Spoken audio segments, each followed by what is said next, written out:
Commençons par le téléchargement d'Oracle Database à partir du site constructeur oracle.com.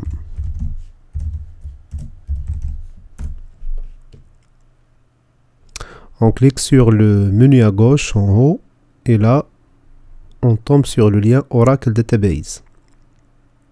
Ça mène vers la page de téléchargement de la toute dernière version d'Oracle Database qui est la version 19c. On clique sur le lien Download Oracle Database 19c et là si vous scrollez au-dessous de la page vous aurez toutes les versions. C'est à vous de télécharger la version que vous souhaitez. Alors pour mon cas je vais télécharger la version 11G Release 2. Alors là, je vais choisir la version qui correspond à mon système d'exploitation. Alors j'ai bien sûr un système d'exploitation Windows, mais il faut vérifier s'il s'agit d'une version 32 ou 64 bits pour télécharger les bons fichiers. Alors si vous cliquez sur le menu démarrer, bouton droit sur ordinateur, ensuite sur propriétés.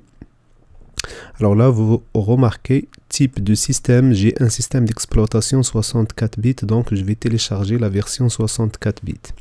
Et là, j'ai le lien pour télécharger deux fichiers, file 1, file 2, qui pèsent au total 2 GB. Alors si vous cliquez sur file 1, alors là, il faut s'authentifier pour pouvoir télécharger le ou bien les fichiers. Alors pour moi j'ai déjà créé un compte. Si ce n'est pas le cas pour vous, vous pouvez le créer, c'est gratuit. Alors je vais utiliser mon identifiant qui n'est rien d'autre que mon adresse mail, ensuite le mot de passe,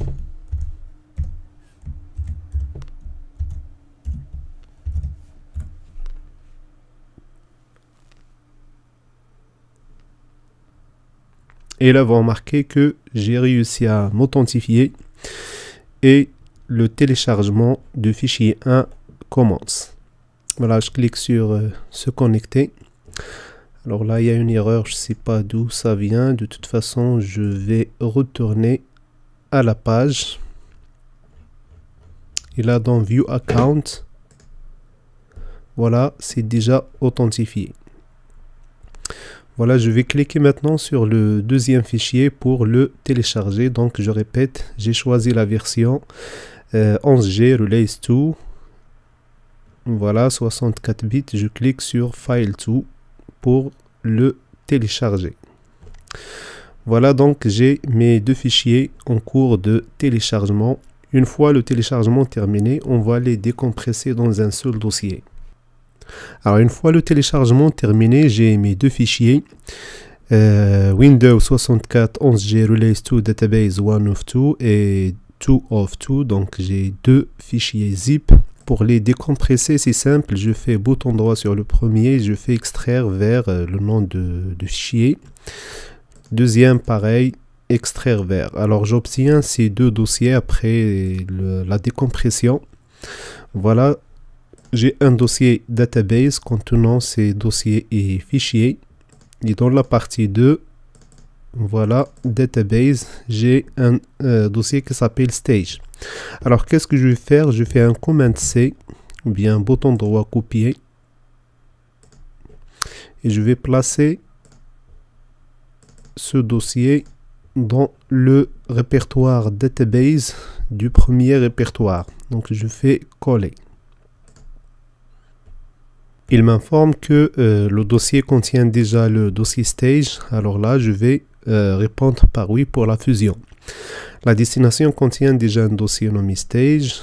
Alors, voulez-vous fusionner ce dossier? Je clique sur oui pour les fusionner. Une fois la copie terminée, alors là, je retourne en arrière. Je fais un bouton droit pour voir la taille de dossier au total. Alors là j'ai 2,12 GB. Je retourne en arrière encore et je peux le renommer maintenant Windows 64 11G Release 2 Database. J'enlève 1 of 2 et je peux aussi maintenant supprimer l'autre dossier. Voilà, j'ai mon SGBD Oracle prêt prêt pour l'installation. C'est ce qu'on verra dans la vidéo suivante.